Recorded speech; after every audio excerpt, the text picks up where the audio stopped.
அரசு பள்ளியில் பட்டதாரி ஆசிரியருக்கான வேலைவாய்ப்பு அறிவிப்பு வெளியிட்டிருக்காங்க. சேலம் மாவட்ட ஆட்சித்தலைவர் பிருந்தாதேவி அவர்கள் ஒரு செய்திக்குறிப்பு வெளியிட்டிருக்காங்க.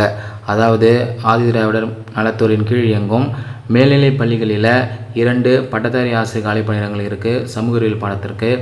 அதனால் இந்த தற்காலிக 2 காலி பணிகளையும் தொகுப்பூதியத்தின் அடிப்படையில் பள்ளி மேலாண்மை குழு மூலயமா நியமிக்க போகிறாங்க. அதனால் விருப்பமுள்ள நபர்கள் விண்ணப்பிக்கலாம் அப்படின்னு தெளிவாக கொடுத்துருக்காங்க.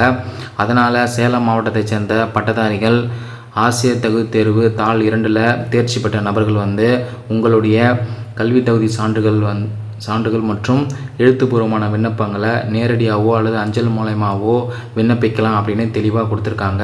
உங்களுடைய விண்ணப்பங்களை அனுப்ப வேண்டிய முகவரி பார்த்திங்கன்னா மாவட்ட ஆதிதிராவிடர் மற்றும் பழங்குடியினர் நல அலுவலகம், மாவட்ட ஆட்சியர் வளாகம், முதல் தளம், அறை எண் 109, சேலம் 636-001 என்ற முகவரிக்கு அனுப்ப சொல்லியிருக்காங்க. இந்த பணிக்கு விண்ணப்பிக்க கடைசி நாள் பார்த்திங்கன்னா ஜூன் 28ஆம் தேதி.